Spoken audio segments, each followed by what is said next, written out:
everybody, you know what time it is? So, y'all, for everybody don't know, Ian did not know that intro was coming, and he just saw it for the first time right there. I surprised him with that, but that is the new intro to. Man, I was about to start freestyling. There you go. There we go. But that's a new intro to Veterans Sports Voice Podcast. College sports spoken by those who serve. Look, normally I got an intro, I got a line, I got something to say right off the bat but not today. Not today. Not today. Okay.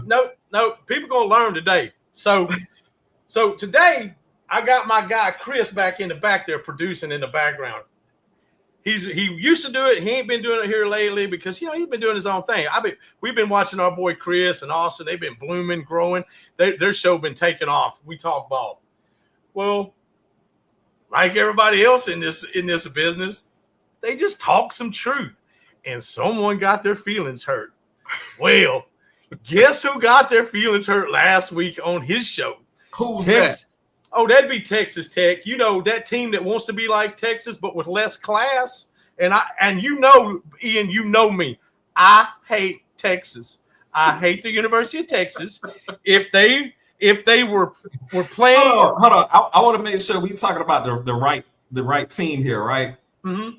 You talking about Texas Tech, where Yosemite Sam is their mascot? Yes. You know, we talking about Texas Tech. They got one great play in their history, Crabtree catching the back shoulder. That's literally all that I remember about it. I just want to make sure we're talking about the same team. Oh, yeah. We're talking about that team. That's the team we're talking about. Okay. Yeah. Okay. You know, that team, I'll say it like this because I'm going to just piss everybody off at Lubbock. You know that team that's from Lubbock, Texas, which they think they're better than Middle and Odessa, but you're not, sadly. That's the sad part. Like, you suck worse than Middle and Odessa. You talking about high school teams, right? No. Texas Tech not better than house? Well, yeah, they're not better than the town of Middle and Odessa. I'm just saying, if you ever go through Lubbock, there's nothing there except the stadium, and you can get some really damn good burritos from there, but you ain't getting nothing else unless Cody Campbell buys it, puts it in there. But, here's the thing. Let me tell you, Texas. So you know me, and that people out here, we got a few viewers. I appreciate y'all. Let's get the numbers up. So you know me, but if you don't know me, I don't like the University of Texas. I'm from I went to school at the University of Arkansas. That's where I learned everything about. At 48 to 50 47 to 50 years old, I went to school there. That's where I degreed. That's where I'm at. That's where I came from. But before that, I grew up in Southeast Arkansas. I grew up watching the Southwest Conference, where it took 8 teams from Texas to beat one from Arkansas. And one of those teams was Texas Tech. And yeah, so I hate Texas. If they were playing the Taliban, I would root for the Taliban. How you really feel, though? That's how I really feel. Until now. Let me tell you, Texas Tech, I'll tell you what Texas Tech is and why I can't respect what they did. So, you know what? And I'm fixing to give Texas some love. And this is what sucks about this segment. First off, you can hate Texas just like people hate Alabama. People hate LSU. People hate Bill Belichick when he was, at the New England Patriots. Why? Because they built a brand. And it's a brand that succeeded and did something. Well, Cody Campbell comes in like, here, just let me throw some money at it, and we'll do this and do that, and we'll buy this and do that. And we play in a shit conference that any team with more than $10 million can compete in right nowadays. Well, and their schedule is a joke. It's an absolute joke. Well, I'm cool with that because everybody else is doing that, right? But what I can't go for is when they did what they did with Brendan Sorsby, quarterback. But we're going to take it to court. And I realize Sorsby did it. He did it, but you know what? Texas Tech said, do it. We got you. We'll take you back. Yeah. So instead of protecting the integrity of the game for fans around the nation, for their fans in Lubbock, Texas, which is no better than Middle and Odessa, people, that's your town. It sucks. So it is, and I'm watching my producer just laugh his ass off in the background because there's going to be a lot of this on this series. But you know what? You tried to reinvent the game, like you tried to reinvent the integrity of the game, what was doable, what was plausible, what's not. and I can't respect you for that. You know what? Mm-hmm. So I respect Texas. You actually made me respect Texas Tech, because they took a brand that they have built over years that you can't tear up. No matter how much I hate them, you can't tear Texas out of the fabric of college sports anywhere. You just can't. The university, you can't. But Texas Tech, when all gets settled out and everything gets done and everything levels back out, at one point you will be Texas Tech again in the Big 12 from Lubbock, a town that's not much better than Midland, Odessa, if at all. So with that being said, so my guys, our guys that we talk ball, they were like, this is truth. We're going to tell you the truth. These people came back and called them all kinds of names, which, hey, we're in this business. We know what it is. We get called all kinds of names and we get told stupid stuff and we got to deal with it. That's fine. But you know what? We don't have to take it from Texas Tech fans, because why? You're irrelevant. You're irrelevant. Irrelevant. And you know what they say, man. You know what they say. It was a great movie. We're not going to say this about Texas. We're going to say this about Texas Tech. It's nothing from Texas Tech but steers and queers, man. And so, we don't care that y'all sitting there and talking trash and y'all all upset. Y'all remind me of the 97 Florida Marlins, maybe 96, 97. They sold out. And I remember they had this pitcher named Dontrell Willis on this team, and they had this high budget team that they could not afford the next year. They won the World Series, and then the next year, I don't even think they made the playoffs. Do you remember that Florida Marlins back in the day? Yeah. That's what. But y'all sold out, and you didn't win a World Series. You didn't win nothing. Like, you got Brandon Sorsby, and you rolled the dice and you lost. You know, and he's gone. And so where are you? So who cares that you're sitting here talking trash? Like, you be glad that you guys have a forum to talk trash on, because you're irrelevant. We don't care.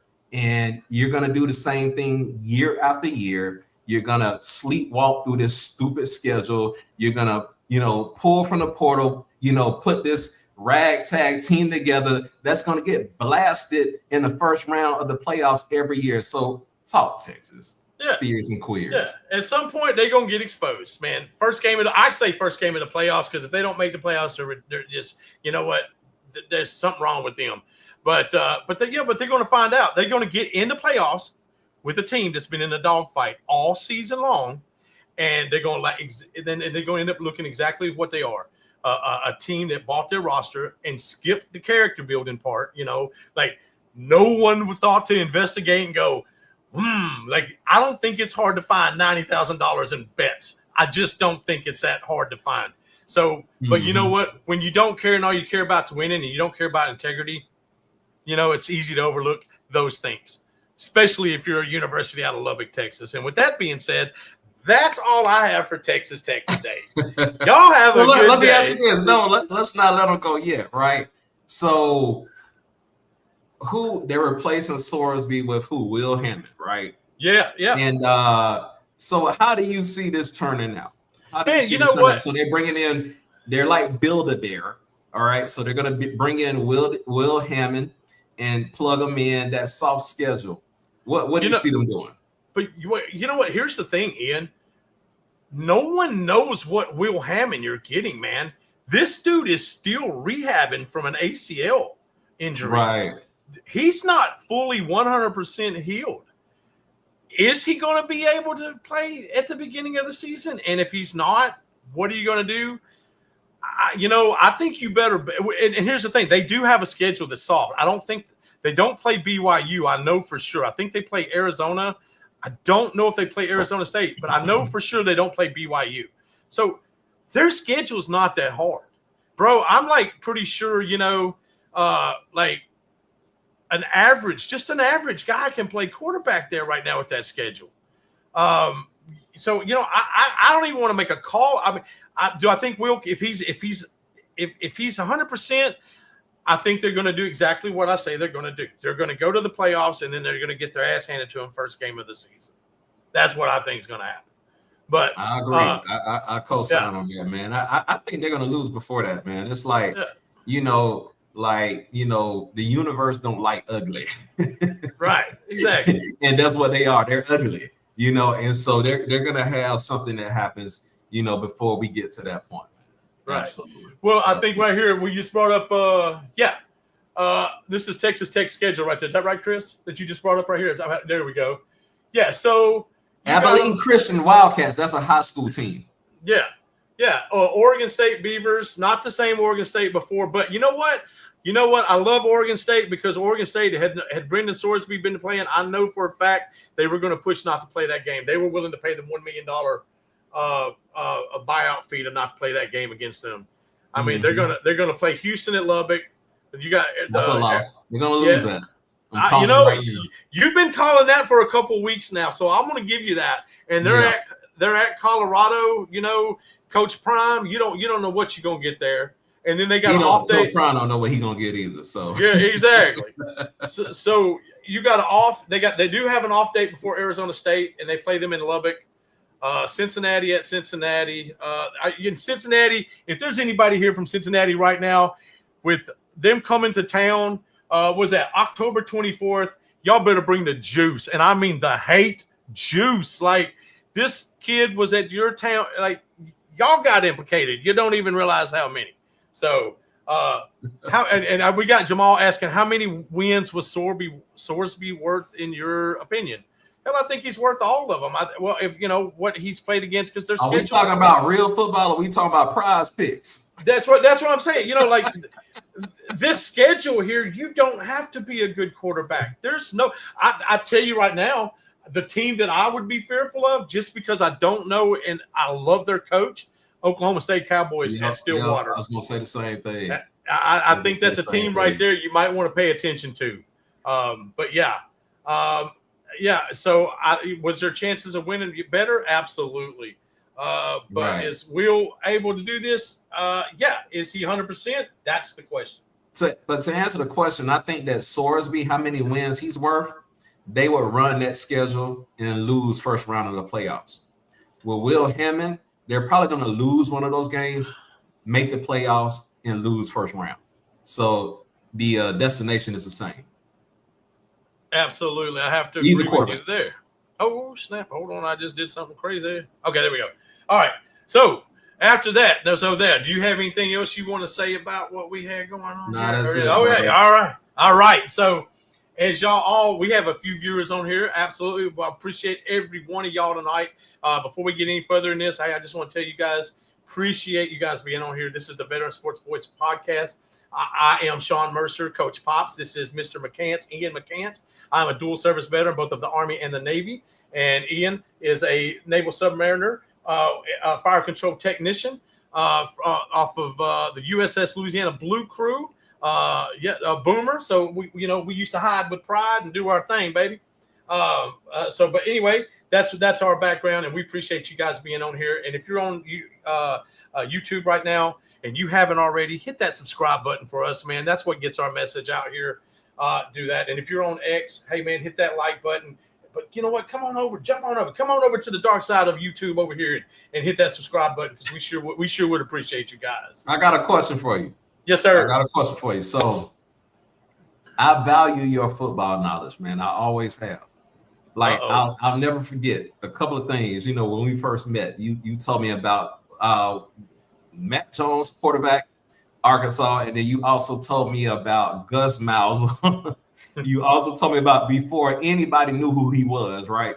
So your analytical mind, okay? So give me two teams next year. We do a lot of talking, right? But give me two surprise teams that you've looked at everything going on with them, and you're like, okay. And it can be, it doesn't have to be like smaller teams. It could be powers that just aren't expected to win next year. Okay, so give me two teams that you expect to surprise in this upcoming season. That's a good one, man. That's a good one. I like that. I've been thinking about this a little bit. And man, there's a couple of teams, and of course, you know how it is.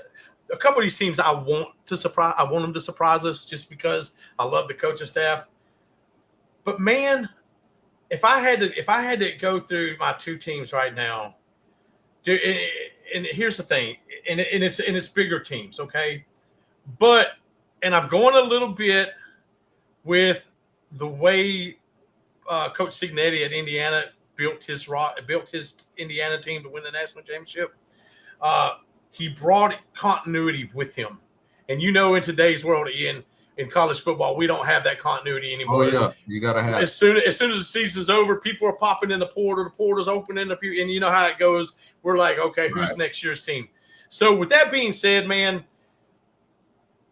so I'll start my first one here. My first one, I'm going to go. I'm going to say Penn State. Penn State.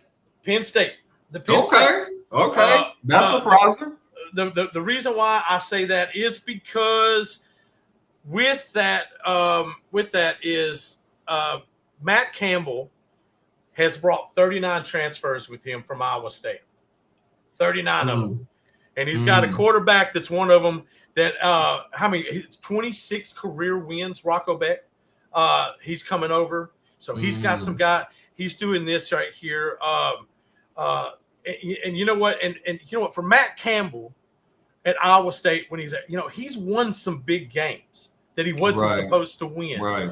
Where James Franklin knock was he couldn't win the big game. Like he just couldn't win that game to get over the hump. But I just they got their 39 starters. 20 of them are former Iowa State players. Let me see here. Let me see if I got any notes on here. And the schedule and the schedule sets up for them perfectly, man.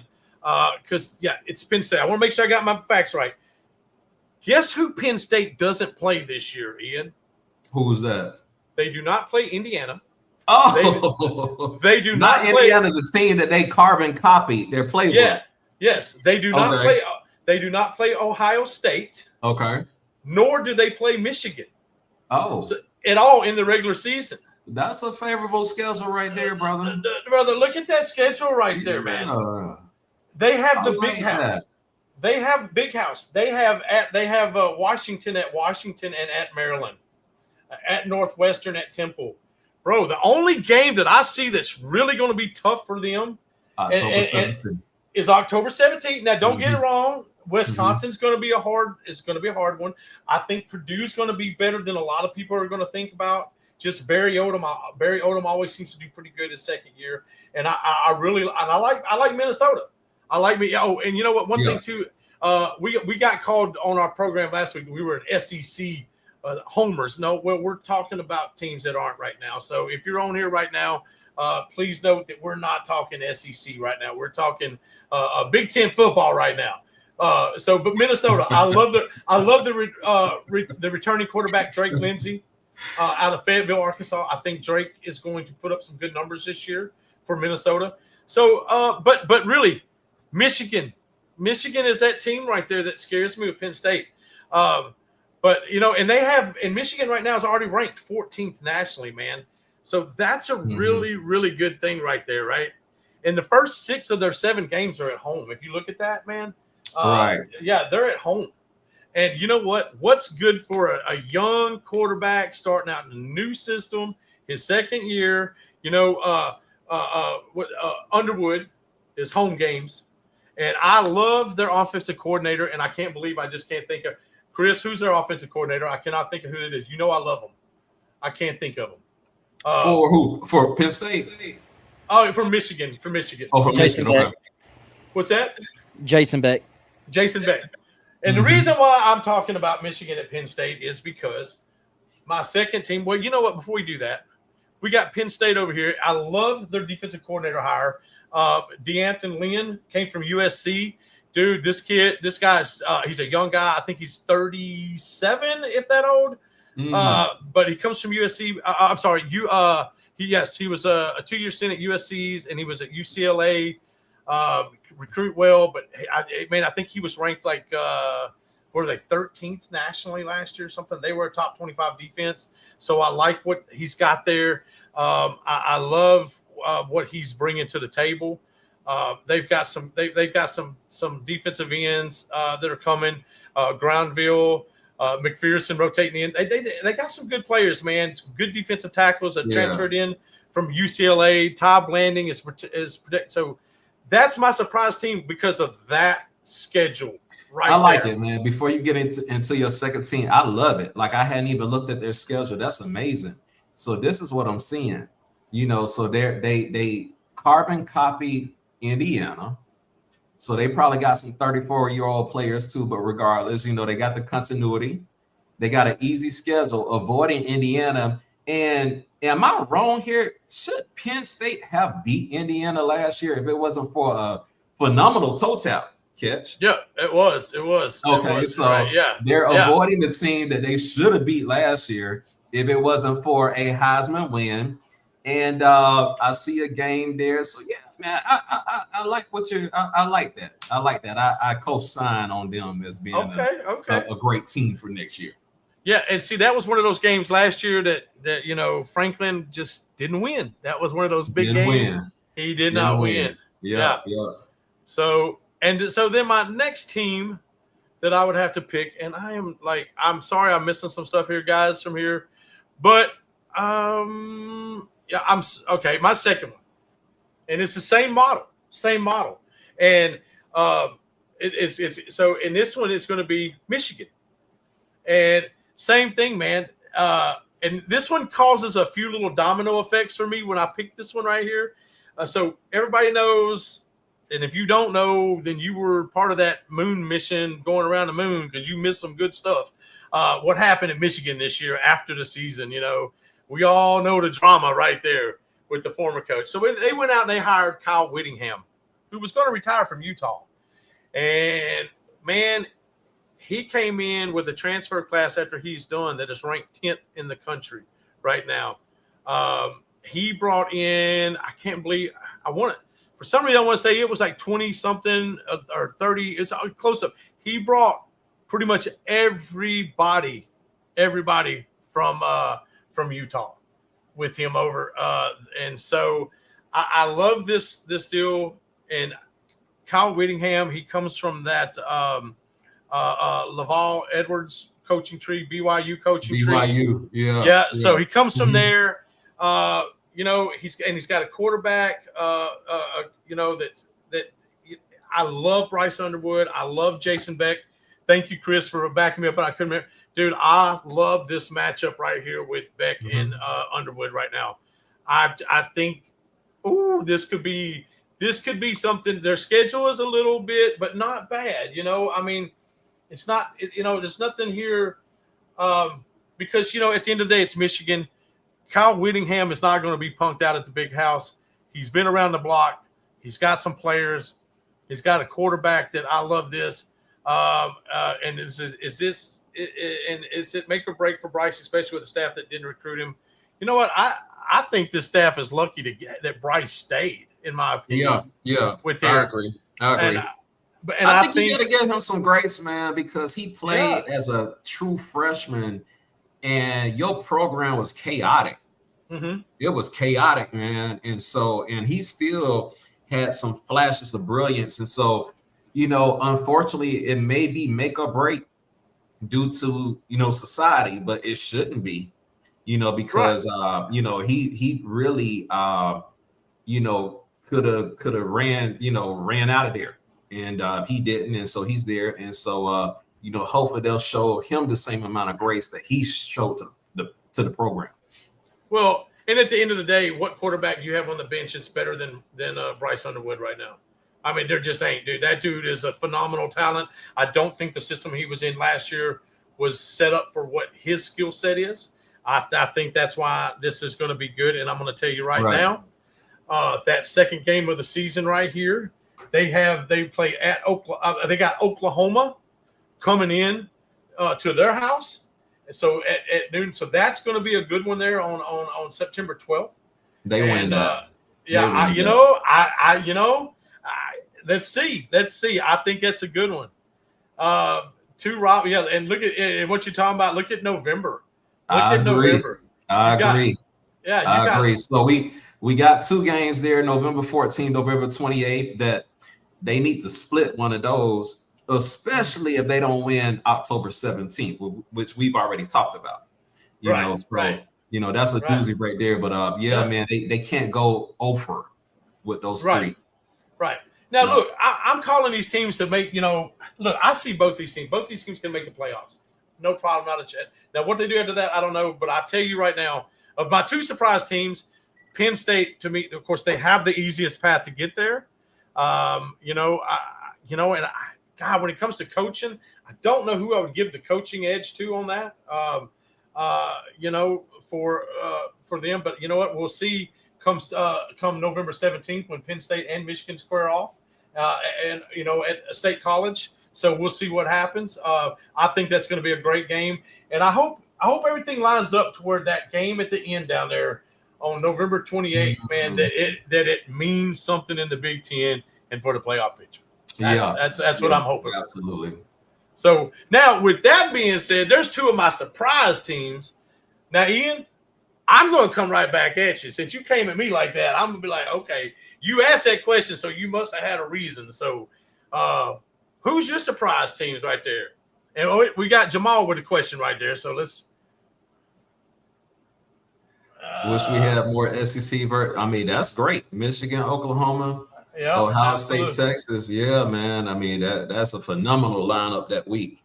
Will really shape the national landscape there. But you asked me, Sean, and so my two surprise teams for next season are North Carolina. What? And Alabama. Alabama. Okay. Alabama. Okay. You're going to explain both those picks to me, but North Carolina? Talk to me, dog. North Carolina. So when you really break down what happened there, man, and see Belichick, there's a couple of hated personas out there. You got Alabama, you got the Dallas Cowboys, and you have Bill Belichick. And so, he's never going to get any grace or mercy for anything that he does. But honestly, what were they, 4-8? And, I think people were really, not expecting a lot. We're just trying to see how Belichick fit in with the program, because we saw him with the pros, and even that's shaky because we don't even know, was this success due to his mind or was it due to, having a player like Brady, right? And so, but I do want to be fair, and I do think that Belichick is a really good coach, and we have to look at a couple of things here, man. And so basically, when he was hired, it was like mid-December. And so it was already too late for high school recruiting. And also he had missed that early, transfer portal window. And so like now he's going to have a full cycle, from start to finish. He brought your boy in, Bobby Petrino. And I like Bobby, man. Really, if you really break it down, that was their issue. It was offensive. I think they averaged like 19.3 points a game last year. And, it was a program that was in disarray, but now they have a great offensive coordinator, Petrino. They also have a great starting quarterback. He was a graduate transfer, I think, from Wisconsin, Billy Edwards Jr. And so, he's not like a world burner, but he is stability. Okay, so he's going to bring stability there, and he lacked that. And basically, man, there was about 8 games last year where if you really look at it, man, like the defense was playing great. It was just the offense, and eventually the defense, just really, they maybe was on the field too long or whatever, and so they ended up losing those games, man. But I really, I don't think their defense was really that bad, and I think they really had a lot of offensive issues. And so now you got Steve Belichick. He's a defensive coordinator. And, man, honestly, looking back last year, they could have been bowl eligible. I mean, they really could have beat Cal. They could have beat Virginia. And they actually played Duke, really close. And so, I think they're a surprise team. Okay. All right. Well, let's see. You've got the schedule right there. They play in Ireland. That's right. TCU in Dublin, Ireland. So that's a hell of a first game there.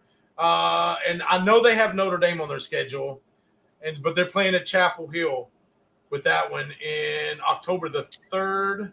Miami's a loss. That's a tough schedule, but like I said, man, I just really feel like their season last year was more of a mirage. I think that we'll see a little bit more this year, and man, they're gonna knock some of these teams off. Well, they really are. Well, here's the thing. Bobby Petrino came from the SEC as offensive coordinator for Arkansas last year, was the interim head coach. And you know what? People joked all last year, especially on our guys, it was the best 2-10 team in college football because Arkansas could score points. We just didn't have a defense.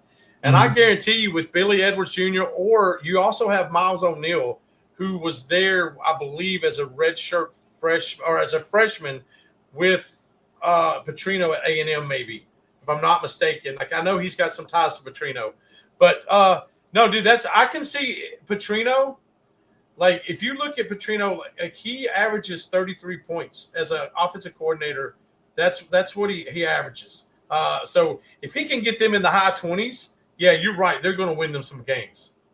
So, could get anything going on offense all year. Wonder if Billy Edwards, that quarterback from a Maryland guy, can get them over the hump. You know what? I don't even know if it's going to be the Maryland. Look, I remember when Petrino came in his first year head coach, and he didn't have a quarterback. And look, I coached with the man. I coached with him in high school. He's now taken over in Dallas area as a head coach. But Casey Dick, he turned Casey Dick into a passing quarterback in 1 year, and we won games we were not supposed to win because we didn't have it. So I'm telling y'all right now, people, before we let you go on your second team, Petrino, in my opinion, does not get enough credit. He is truly, in my opinion, a quarterback whisperer in the college game. And I think if he can just get a few sweet nothings in Edwards or O'Neill's ear, they're going to surprise some people, and they might very well surprise the ACC. I don't think they can pull off Miami, but that's why we play the game though. Yeah, Petrino has done more or less than anybody that I know. And you give Petrino a few rosters, a few Alabama, Ohio State, Georgia type rosters, man. I mean, we would be talking about him very differently. He just really, man, there was games that, Bama was playing against Arkansas that was just scary, man. It was a lucky break here or there, to win those games, man. So, I think Petrino's a difference maker. And like I said, I could see them, doing some surprising things next year. So let me ask you one question. I'm going to flip you real fast. If they do have a surprising, they go up. Let's say they compete for an ACC championship. Petrino head coach somewhere next year? Oh yeah, I mean he's like Gus.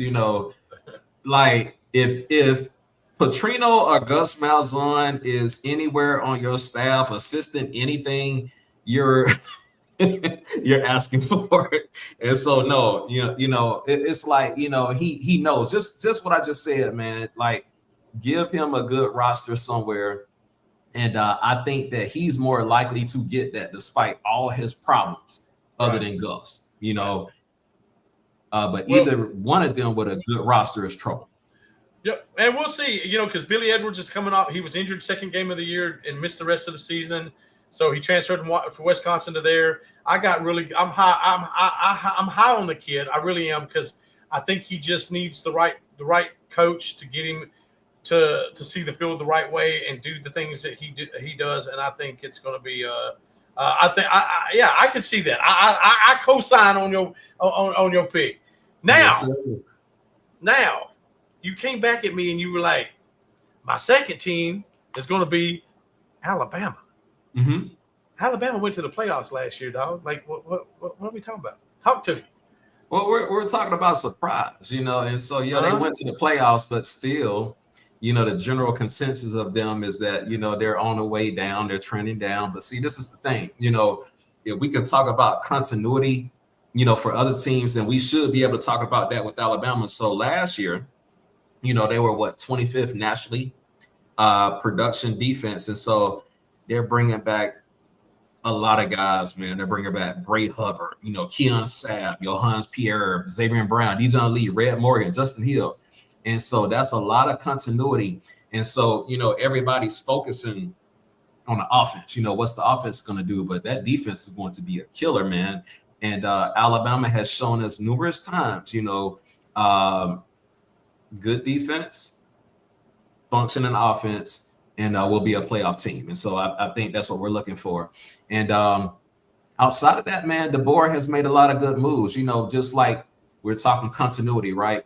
You identify what the issue is and you fix it. And so, last year was a running game. Now, personally, I'm not as down on a running game as a lot of people because they really just didn't have any stars, man. We got spoiled, man. We've had we've had Trent Richardson, Mark Ingram, those type of players. It wasn't none of them on the team last year. And I don't even know about this year. We really lost our best player. He went up to Michigan, our best running back, and so I'm really not as down on the running backs as far as pure talent, but scheme, there was a lot lacking, and so he brought in this guy, I think his name was Adrian Clem, and he's coming in to fix the offensive room. And everything I've heard, man, there's been a lot of improvements, over the spring and the summer. And so, here we go. You bring in a top-notch defense and the offense, which the jury is still out, but it's in an exciting way because we really could have a game breaker at quarterback. But even if we had a game manager, I really think that defense is good enough, for Alabama to be a surprise, playoff team, but not just making it because of more teams, actually a threat to win it all. Right. And with that quarterback, you're talking about Keelan Russell, right? Russell, yeah, absolutely. And Russell. And Chris, and if I can get my producer there to quit laughing at us behind, I've been watching you. Bring up Alabama's schedule.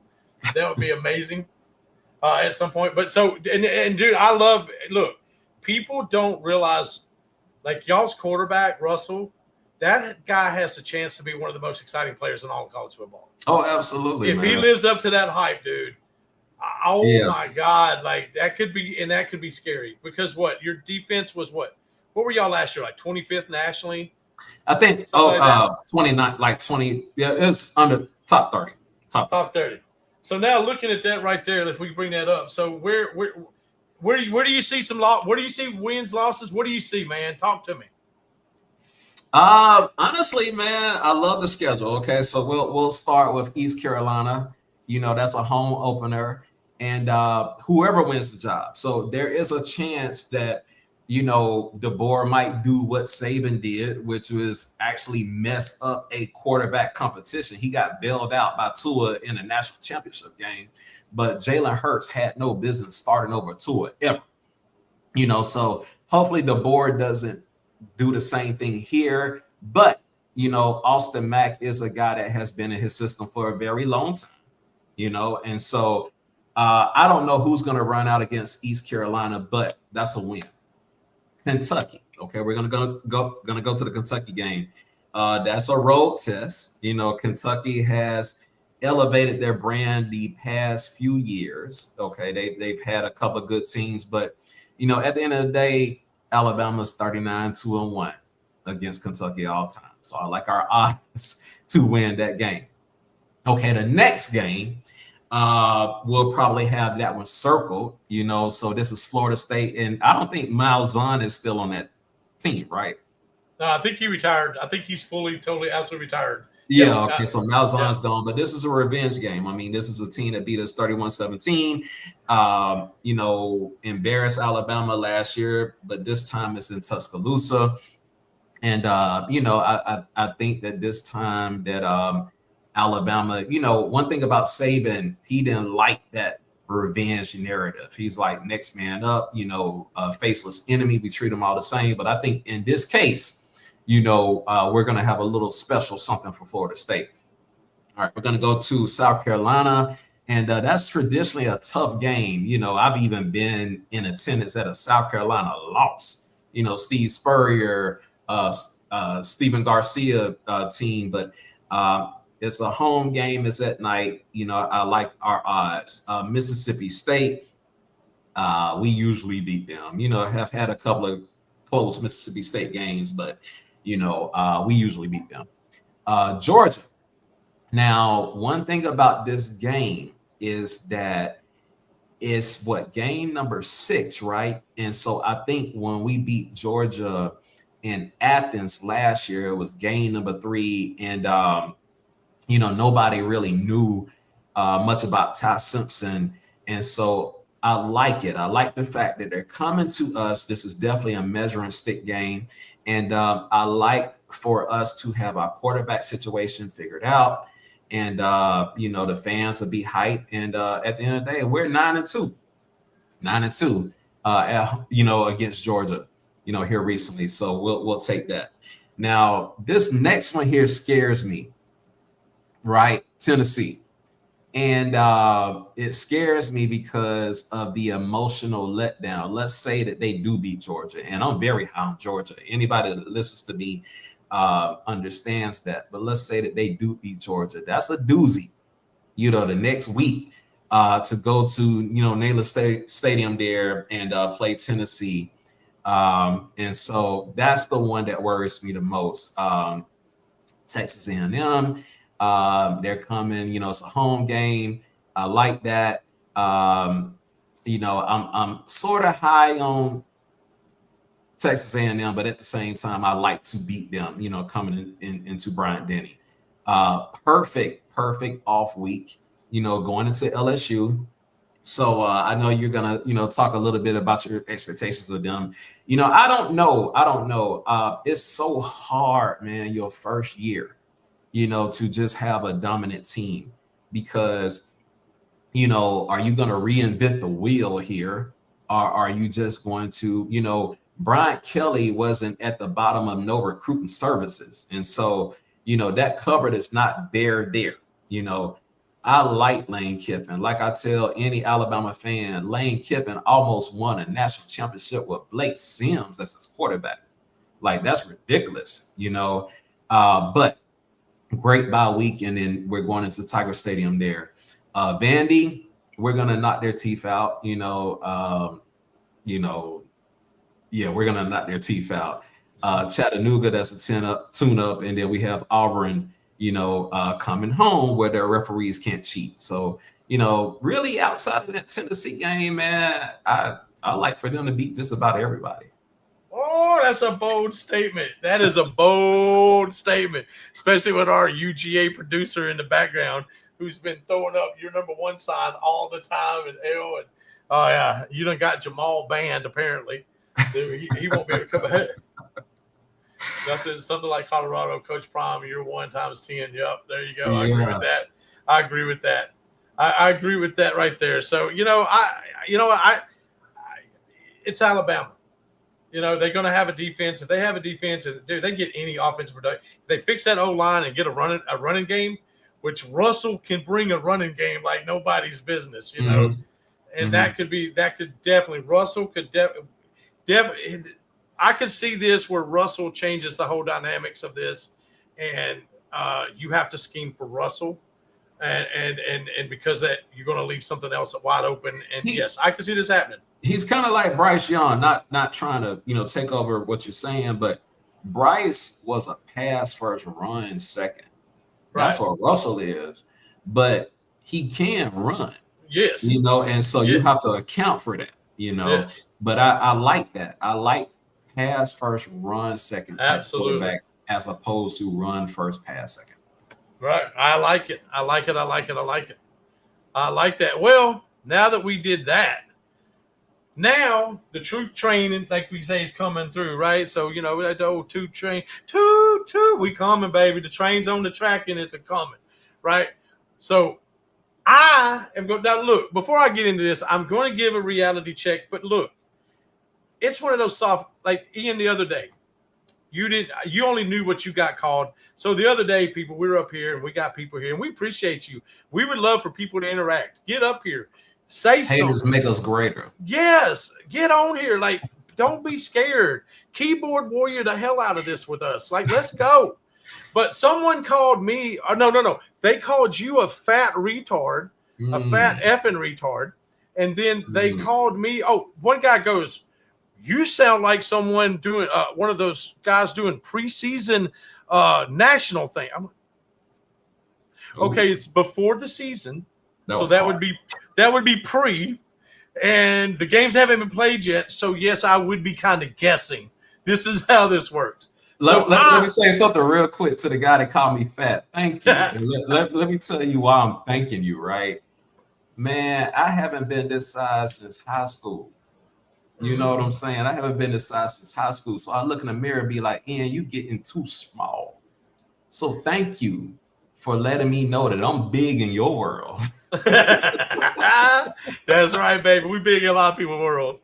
But you know what? Hey, before we get into this right here, I appreciate all the viewers we have. We got quite a few. Appreciate y'all. Love y'all. If you're right here right now and you like what you see, can we talk? Look, you see my Arkansas stuff in the back. You see everything. Alabama got here, but we talk all ball. We talk it all.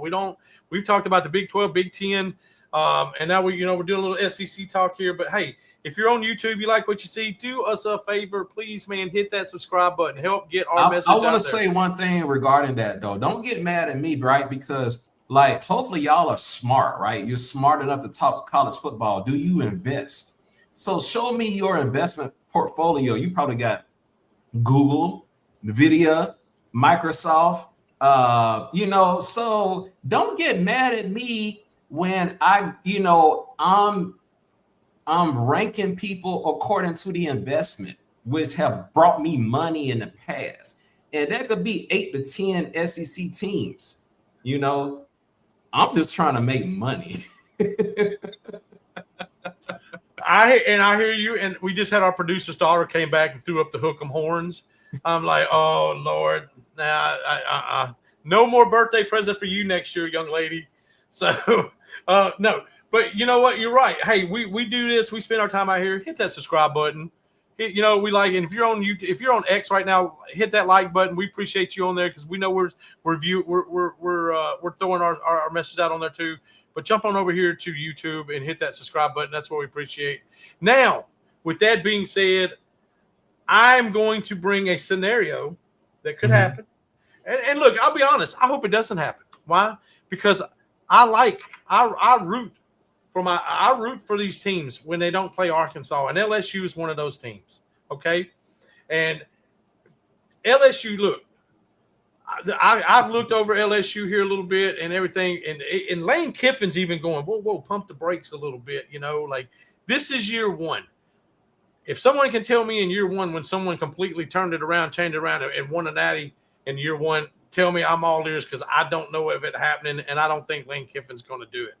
I honestly look at your schedule, and I think there are 4 losses that could just really happen right now. Now, do I think – and the reason why I say that is because, look, y'all bought the best roster that money could buy college football. But you also did that last year too, and we see how that worked out. So, and right now LSU fans are already like they're measuring for the championship banner is going to go right there, and it will. I honestly believe Lane Kiffin's going to win his. I do. I believe it's going to happen, just not this year. But I will say this: LSU, you have a defense that is probably if not the elite, it will be at the end of the year. My God, what y'all have on defense is insane. But there's something there though that Kiffin, even he's saying pump the brake on. Is it statesmanship, gamesmanship? I don't know. It might be. But it's going to take a while for that offensive line to gel. They got Levitt coming over as a quarterback who was injured, coming from Arizona State. Man, dude, you're in the SEC now, dude. You're not playing in the Big 12. This is SEC. This is where every week someone's going to sock you in the mouth, man. They're going to sock you by the mouth. And we just got a comment right here. Do we judge LSU by record or by playoff appearance this year? You better judge them by the record, but they're going to get judged by playoff appearance. If they don't make the playoffs this year, it's every fan south of Baton Rouge is going to be pissed off like they actually put money in the pot. Yeah, if Ole Miss makes it, you're right. You're right. And look, I don't think they will. And, look, they start out. They got Clemson. That's a good thing. They got Clemson, Louisiana Tech. Ole Miss at Ole Miss, which that I can't wait for that game on September 19th at Ole Miss. But you got Texas A&M coming into your house, and dude, Texas A&M, in my opinion, dude, they're putting something together that is just, dude. They got a 34-year-old quarterback too? Who's that? Texas A&M? I can't remember his name. No. Like they had did he go on to the draft last year? He did not go to the draft. They still got the same quarterback there last year. That guy seemed like he's been there forever. Yeah, so they got him, Texas A&M coming into their place. And Texas A&M has had LSU's number the last couple of years. Yeah. Look, but you're in the SEC. You're at Kentucky. You got McNeese State. You got Mississippi State at home. You're at Auburn. The little Tigers got to play at noon. Both the little Tigers. Yeah. Got that noon game there. Get down on the plains. But then they got LSU coming in after a bye week. They got Alabama coming into Tiger Stadium after a bye week. Alabama is a bye. Alabama's on a bye. That's a loss. That's going to be tough, my guys. Yeah. And then you got Texas coming in after playing Missouri. That's like having a bye, like it should be. And then that team that I think is dangerous, that I know you think is dangerous, Tennessee. LSU might be beat up by this time, right? Right here, right? So that could be a scary game for them. I see that, but look, y'all's, like I said though, LSU's defense though is absolutely 100%. Like you got Prince Will, and I know I'm gonna get his name wrong. Uma Mila he transferred from Ole Miss. The dude he's like the SEC's top pass rusher. Coming over, Jordan Ross, Dominic McKinney. They got one of the best defensive lines in the class that are true freshmen that are going to be able to play, man. Like Lamar Brown, Richard Anderson, Deuce Geralds. Those kids are going to play as true freshmen. TJ Daughtry, senior transfer over there from Ole Miss, and he's going to join Whit Weeks, senior Louisiana kid, heartbeat leader of the team right there. And you're going to have Davion Keys, sophomore. That dude's physical on the middle linebacker, dude. And then their secondary, dude. I thought their secondary was just elite last year, dude. I think it's actually better this year. DJ Pickett. Yeah, they have a good defense. Watch out. DJ Pickett, sophomore. PJ Woodland, sophomore. Dude, those are two shutdown corners. Woodland, elite lockdown corner. He had 9 pass breakups last year. But the one I really like is the kid they got out of Boise State, Ty Benefield, the junior transfer from Boise State. Dude, that kid, when I tell you, Ian, that kid's playing in the wrong era. He's playing in the wrong – because that kid should have been playing in like the era where there was no targeting. There was no – because this kid's physical and he's violent at the point of contact. And I just – like that kid is scary. And when he comes downhill, wow. I mean, that's going to be your free safety like that. Jesus Christ, man. It's right. And we got Jamal over here. Tennessee defense is going to be that one team you hate to play this year. I think LSU's going to win. If they have trouble with their offense like they did last year, watch that Clemson game, man. If they win that Clemson game 17-14 or something, because you got Chad Morris coming in right there. And look, I hope Coach Morris. I love Coach Chad Morris. I'm probably one of the few in Arkansas to do. I hope he finds his mojo. If he does, he's going to have to find it against LSU there in Tiger Stadium. But so it's not going to be easy. But if they're winning those kind of games, that means that offense just hasn't jailed and that defense is carrying them through. And I think that's now. Look, it's very possible that offensive line jails. And of course, you got Kiffin back there. You know what you got on offense. You know this, but still, do they make the playoffs or not? I just don't see it. I see 4 potential losses right there. Texas A&M, Alabama, Texas, Tennessee could be losses right there for me. Right off. That's I can see it. Yeah, man, I agree. I mean, they're gonna lose to Bama, they're gonna lose to Arkansas, and I don't know, man. I don't. I see them making the playoffs, but see, I haven't got to Arkansas. I ain't got to Arkansas because I don't know about Arkansas yet, man. We got great things coming through with Arkansas, man. We got But I love it. I love it the way that you broke them down. I really do. And I got the same feelings about a team, man.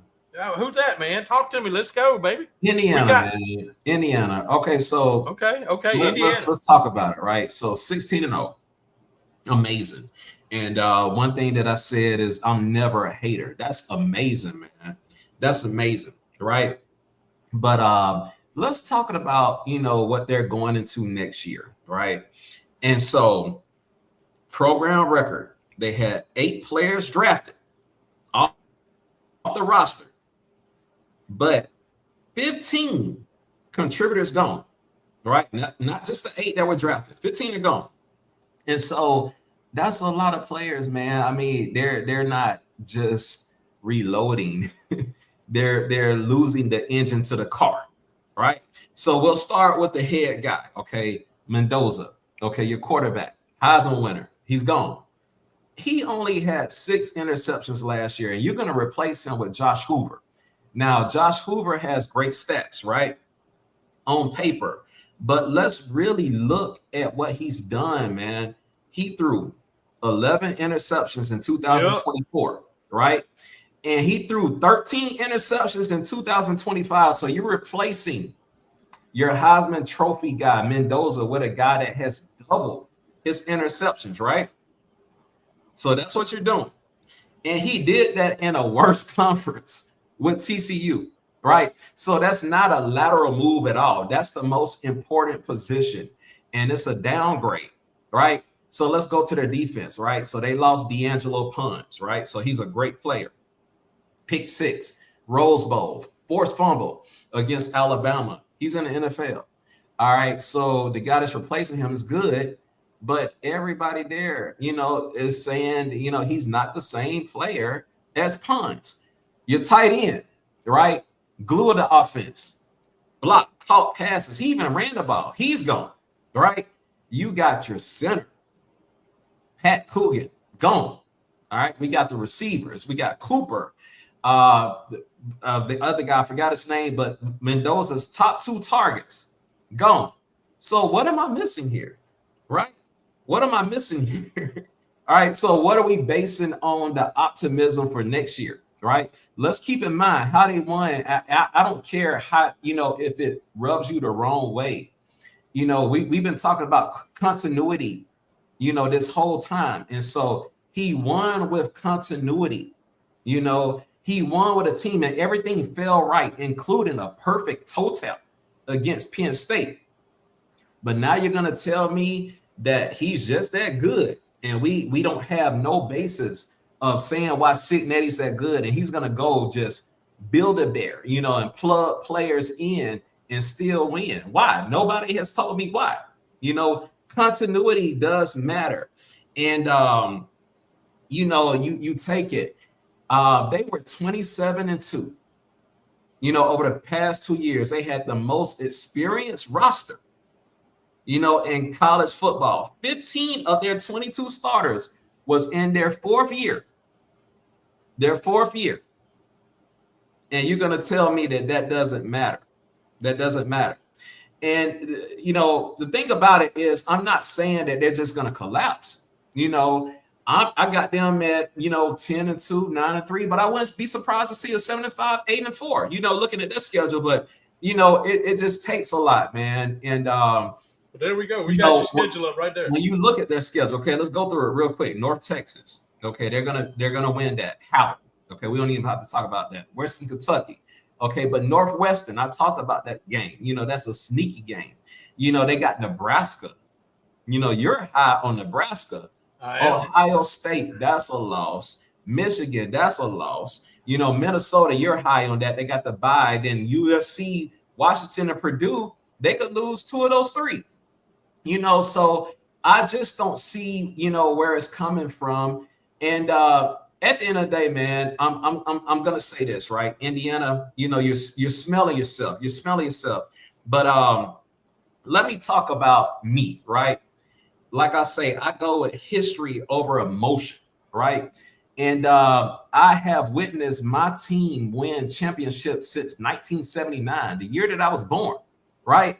But here recently, they've had several teams that have beat Bama, and did it really turn into them being a dynasty? We can talk about Utah, 2009. They blew Bama out with 31-17.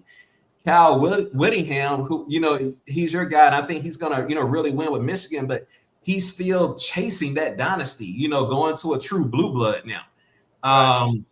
You have Auburn, 2010, man, the comeback, right? Everything that could have gone wrong for Bama went wrong in that game, and Cam comes and leads them back. And, everybody was expecting Auburn and Gus Malzahn. And, I think the next year they were 8-5. We have Texas A&M. They come in, Johnny Manziel, and he wins the Heisman because he beats Bama, But where does that go, man? They went chasing, trying to get a Saban disciple, Jimbo Fisher, to win it, and all they got was a $77 million buyout. That's what they got. Ole Miss, Hugh Freeze, Chad Kelly beat Bama back to back. And so even with that, man, they were like 9-3 those seasons, and so you really get the grace of the college football world by beating Bama. But at the end of the day, let me tell you what you are, Indiana. And people call you a basketball school, and that ticks me off, because if you can recruit well at basketball, you should be able to recruit well at football, And, you've had moments, but this is what I think about for Indiana. I think about your weird coach throwing his chair across the floor. I think about your best player always whining on TV, talking about how, Michael Jordan is. You guys have an inferiority complex, right? And so don't come talking to OGs about football. Let me tell you what I think about y'all. Have you ever talked to a real pretty girl, Sean, and she was like, these guys are so aggressive asking for my phone number, right? Why are the guys so aggressive? They're so aggressive, right? Because, this guy might be in a club for the first time. He just got promotion, some money in his pocket. He like, yeah, I'm going to pull a baddie. And they still telling him no. So he gets so aggressive because he like, I got to get this phone number because I don't know if it will ever happen again. That's what Indiana is. You guys are so mad. And because you don't know if it's going to happen again.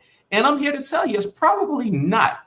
So enjoy what you did, but don't get mad at me when I'm just telling you, do it again. Do it again.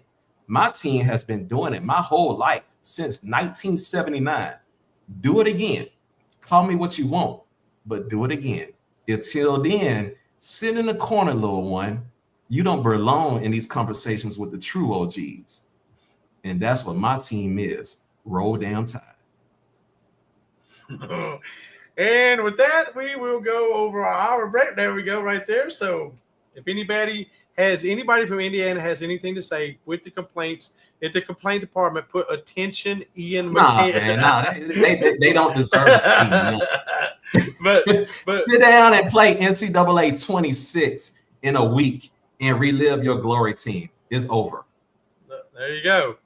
But they did, like you said, 18 transfers. He brought in 17 transfers from the quarterback. He brought them in everywhere from even Hawaii. So we'll see. And you know what? Hey, here's a real story. Here's the deal. We're going to see if Coach Cignetti can coach this year, because this is where we're going to see if he can do more than give that bitter bit. What was it called? A bitter beer face. Right. Can he do more than that? Right. I don't know. Well, we will see. And with that being said, guys, that's going to be the end of our show. We appreciate you guys being here this evening with us here on the Veteran Sports Voice podcast. It's college sports spoken by those who serve. We appreciate every one of you guys. And if you're out here right now and you haven't already, do us a favor. Hit that subscribe button right now and to help get our message out there. And if you're on the X, hit the like button. Jump over to YouTube before we get off there and hit us on subscribe up and do your thing. And like I said, man, we are Veteran Sports Voice podcast. We're both veterans. And this weekend I got to spend some time with some of my first of the 509 Parachute Infantry Regiment brothers up in North Arkansas this weekend. It was great. Got to see the first of the 509 Parachute Infantry Regiment. If you're not familiar, it was the very first Parachute Infantry Regiment formed We are the original band of brothers. We were formed during World War II, and we have carried on that tradition, that lineage with us. And it was nice to hang out with some of the guys here, with some of that helped carry on that flag. And hey, look, we're all veterans here, and if you know a veteran, you know what? Hey, say hi to them. We got 4th of July coming up. The reason why we have 4th of July is because a veteran did their thing, started on July 4th, and when we decided we were going to become badasses and do our thing, you know what? Reach out to them, let them know you love them. Gold Star family members, we love, honor you. If you're active duty, you're watching us now, hey, you are not alone. We've been on that wall. We know where you're at. We know what you're doing. We've been in the same suck you've been in. Just know you ain't doing it alone, and there is a light at the end of that tunnel. We appreciate your service. And with that being said, we will be here. Are we going to do this Friday, or are we going to do this next Friday? What are we going to do, Ian? Do you know yet? Man, we could do it every day. I love talking about Indiana. All right. Well, we will probably do this again Friday. If not, we will do it next Friday because we had a little issue. I couldn't do the podcast last week like I wanted to. But, hey, we appreciate you guys. And you know what? Come see us next time. We will be out here, and we love you guys. Appreciate it. Peace. Yes, sir.